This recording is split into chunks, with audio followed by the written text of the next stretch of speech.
Shalom, family. Good to see you all. Hope you're doing well. Well, we're going to talk about Donald Trump's tariffs. They have done a lot of damage to our economy. Even before the war, people were complaining about the prices. I know I was, especially of food, and the energy bills were higher.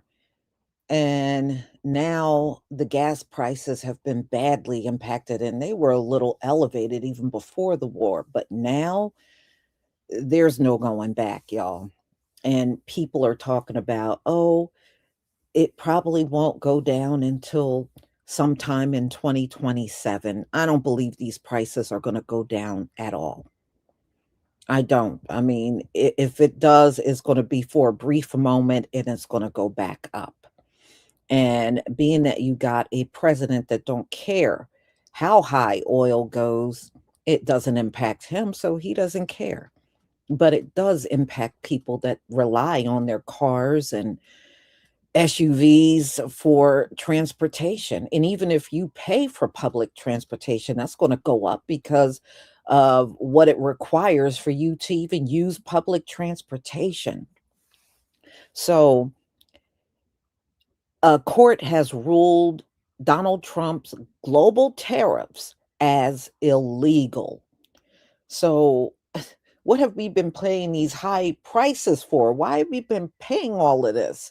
Well, they are now giving what they call tariff refunds. But the only one getting the refund, y'all, are businesses. There are no refunds offered to the consumer, and the consumer is the one that's been digging deepest in their pockets to pay for these tariffs.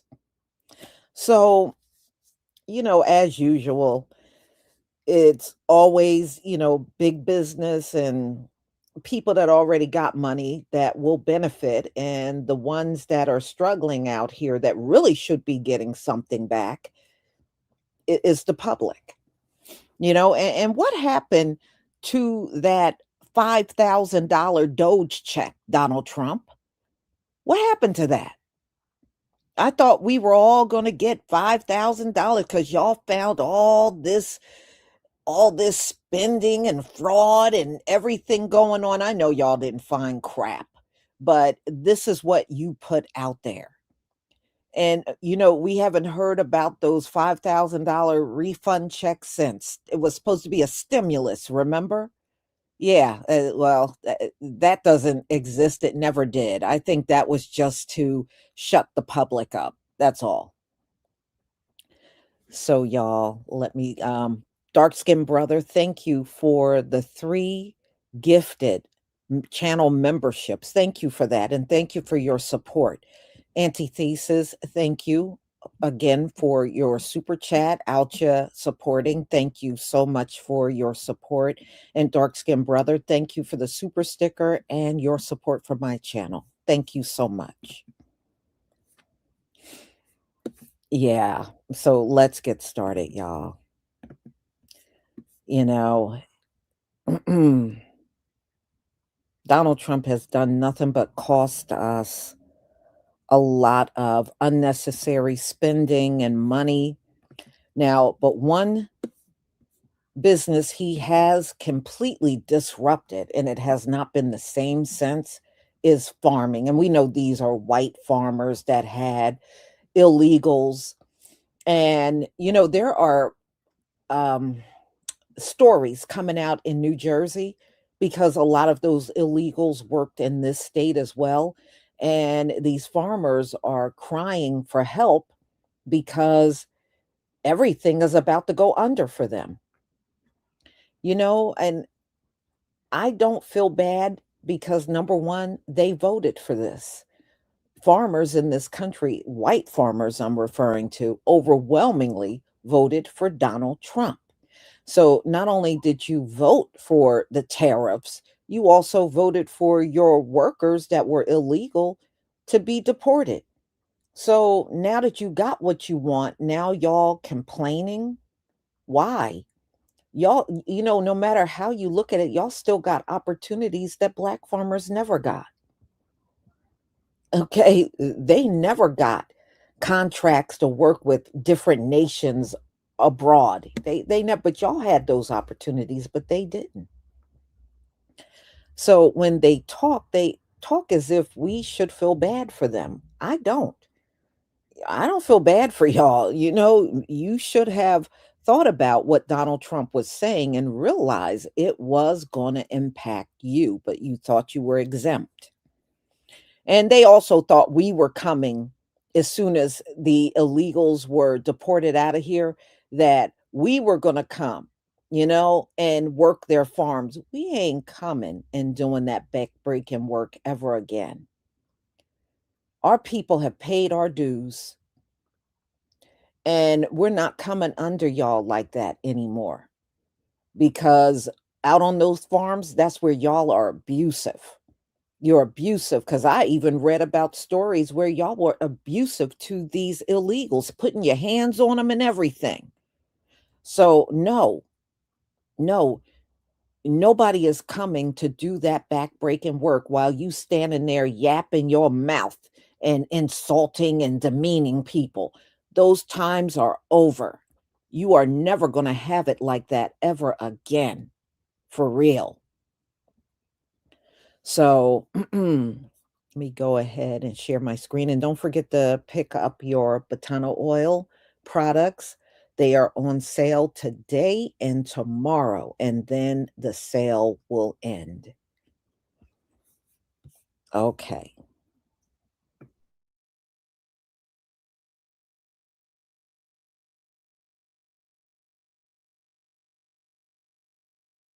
This is not just a temporary blip. This is not something that farmers can work around. No one anticipated that we would have a shock to the system. All the experts did not see this coming when we see this rise in fertilizer prices because of this war. And really, no one's really seeing a way out. That shock to the system means that diesel now is more than $5 a gallon, and fertilizer costs are up more than 30%, adding thousands of dollars of new costs to already strained farmers we met, like Aaron Lehman. When something like this happens, farmers just have to take the hit somehow and find a way to get a crop in the ground this year. President Trump's trade policies and tariff whiplash have made it far more uncertain to sell soybeans and corn. Another worry as a new season of planting begins. We get one chance to plant, and we get one chance to harvest, and that's it for the year. So we get one try every single year. And so even like in my lifetime, I might get 30 tries at this. That really puts things into perspective of like, I only, the prices of fertilizer, seed, whatever, like could go crazy. But like we can't not plant. We still have to go out and plant the crop. And now the Strait of Hormuz may be more than 7,000 miles away from Iowa. But even with the fragile ceasefire, what's happening there is having a direct ripple effect here. The question, will it impact the midterm elections? I think farmers are becoming more and more aware that you need to say to our elected leaders, what are you saying about the fertilizer situation? What are you saying about the trade situation? Are we going to stand up to these things that are hurting us, or are we not? Well, a federal trade court rules President Trump's 10% across-the-board tariffs are illegal. The court ruled 2-1 to that the administration was not justified to enact the tariffs under a decades-old trade law. Trump imposed the tariffs after the Supreme Court struck down his most sweeping levies earlier this year. The administration is expected to appeal that decision, but it only applies right now to 3 plaintiffs, the state of Washington and 2 small businesses. The tariffs can stay in place for other importers through July. Breaking news that's coming in of another major legal setback for Donald Trump and his global tariff war. A U.S. court has ruled that the U.S. president violated the law when he imposed 10% tariffs on most U.S. imports. The Court of International Trade found that Trump wrongly involved a decades-old law when he applied the duties in February. Remember, those tariffs were imposed after the U.S. Supreme Court struck down his previous set of sweeping tariffs on nearly all U.S. trading partners. Breaking news tonight, according to Politico, a federal trades court has just ruled that Trump's replacement tariffs, well, those are illegal too. This was a very divided 3-judge panel on the U.S. Court of International Trade. They concluded today that Trump's 10% global tariffs are unlawful. They ruled that Donald Trump unlawfully used Section 122 of the Trade Act of 1974 to impose a 10% global tariff. The backup plan that Donald Trump implemented after the Supreme Court earlier this year struck down his global tariffs, if you recall. Now, the court did not issue a nationwide relief just yet to the companies that have paid tariffs so far. These were companies that paid or continued to pay the tariffs even after the Supreme Court struck it down, probably because they were scared, because Donald Trump immediately said he had a backup plan. So these businesses unreluctantly still paid. So I will keep following this story for you guys. Don't forget to share this and follow along for more. Good news, everybody. We just learned that the Court of International Trade has struck down Donald Trump's second attempt to impose tariffs on the American people. This is a ruling that comes out of a lawsuit that was filed by my office and other Democratic AGs. These tariffs would have imposed totally unnecessary and damaging costs on Arizonans and the rest of the country. So great decision out of the court, and we'll just continue to fight for Arizonans and continue to stand up to federal overreach. A federal court dealt another blow to tariffs issued by President Donald Trump. The Court of International Trade found the 10% tariffs were illegal. Trump just lost on tariffs for the second time in a row yesterday, and the courts are forcing him to pay back $166 billion of your money. Nothing surprises me with the courts. Nothing surprises me. So we always do it a different way. We get one ruling and we do it a different way. Here's what happened. Earlier this year, Trump slapped sweeping tariffs on everything America imports. The Supreme Court looked at it and said, "This is illegal. You exceeded your authority." So what did Trump do? He went and found a different law. Section 122 of the Trade Act of 1974 reimposed the same 10% tariffs on February 24th through the back door. Same taxes, different label, and told Americans it was completely legal. Yesterday, the Court of International Trade said no again, 2-1. Trump's own lawyers admitted in court they wanted the phrase balance of payments deficit to mean whatever they needed it to mean, basically giving the president unlimited power to tax Americans whenever he wants. The judge said that is unconstitutional and rejected it completely. Now, here are the numbers. The first round of illegal tariffs alone cost importers tens of billions of dollars. Costs passed directly to you at the checkout. The government now owes Americans more than $166 billion back. First refund payments start next week. 2 courts, 2 losses, $166 billion in illegal taxes being paid back. And Trump is already preparing a third attempt using yet another law.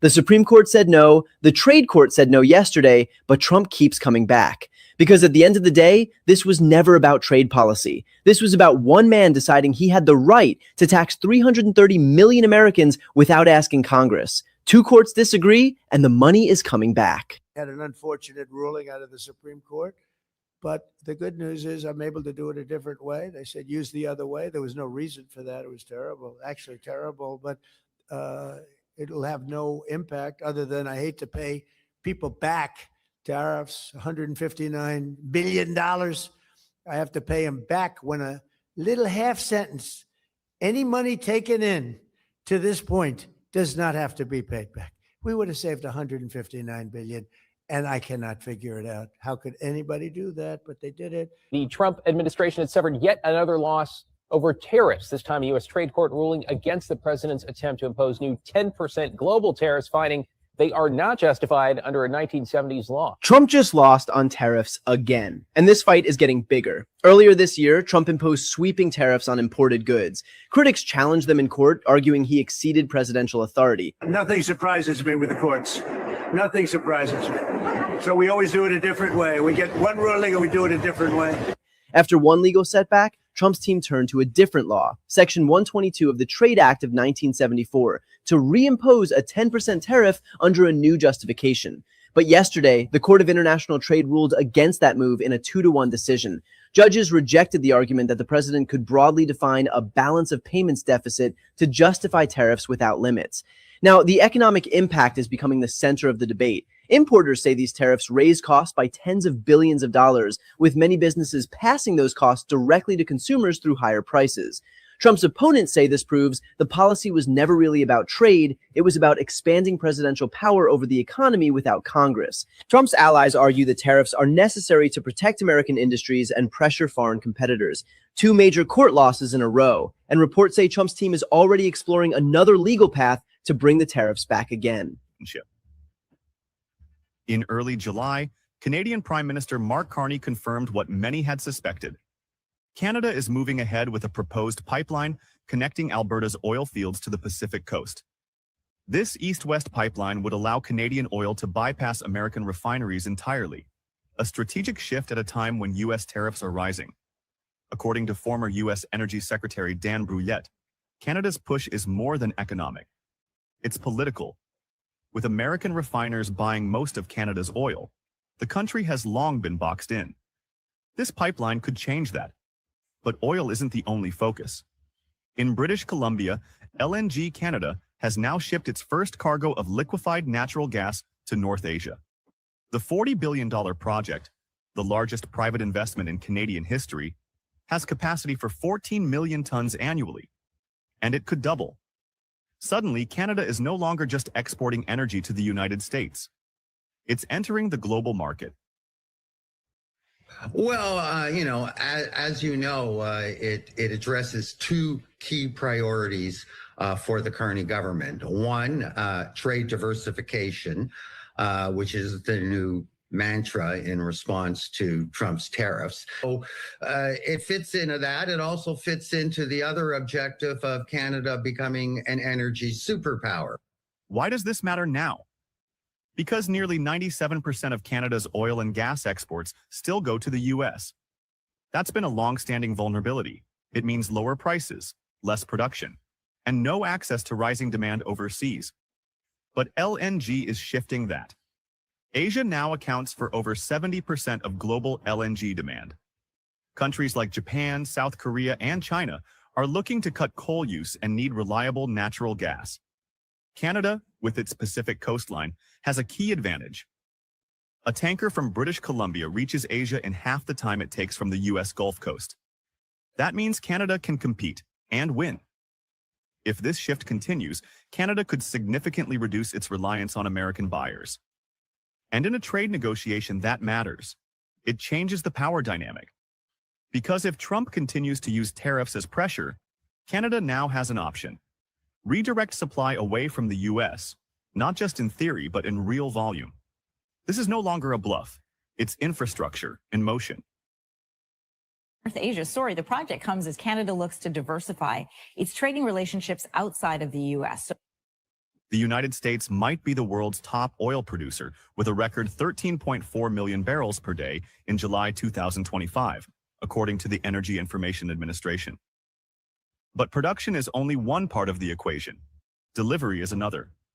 America still faces challenges building the pipeline capacity needed to move that oil. It also relies heavily on stable imports. We've just learned in the last few minutes that the Trump administration is going to appeal that latest court ruling that seeks to knock down the next portion of his tariff agenda. So just in the last couple of minutes, the administration filing that appeal, sending the case to the Court of Appeals for the Federal Circuit. And remember, this was the Court of International Trade ruling late last night, 2-1, that the president's Section 122 tariffs, as they're known, were unlawful. These are the tariffs that were essentially the replacement for the IEEPA tariffs. After the Supreme Court ruled in February that the president could not go that direction to impose global 10% across the board tariffs, then he used this new statute. But CIT found last night that this one also could not apply to get these tariffs in place. I will say, Kelly, this one is a pretty narrow ruling. It only applies to the plaintiffs in the case, 2 small businesses, as well as the state of Washington. That means that even while this appeal is ongoing, the tariff does remain in place for most importers for now. We could see more court cases filed to try to get a broader injunction. For now, the tariff is in place while the administration appeals this up. Kelly.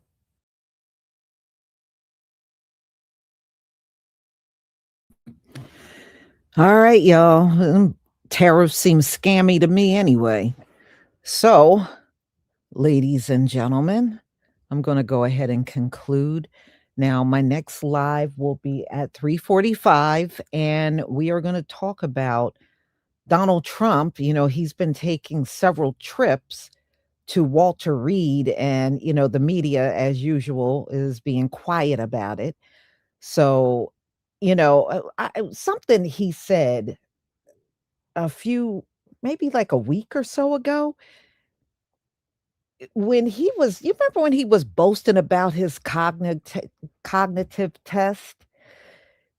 He said there were why would 5 doctors need to be in the room with you for something like that? But that's what he said. He was like, "Oh, there was 5 doctors in the room and I did my test and they said, "Oh, it's the highest we ever," you know how he talks. "Oh, it's the highest we ever seen, the highest," and, you know, nobody said that crap to him. So anyway, Donald Trump, why would you need 5 doctors in the room with you unless something is wrong? I never heard of 5 doctors need to be in a room when you're taking a cognitive test. Never heard of that. So anyway, y'all, I will see you at 3:45. Don't forget to pick up your hair products. And let me just look one more time. Dark Skin Brother, thank you for the super chat. I think I called it a super sticker before. Shalom, Lisa, my warrior sister, and shalom, brothers and sisters in the chat. And thank you again for your support for my channel. All right, shalom, family.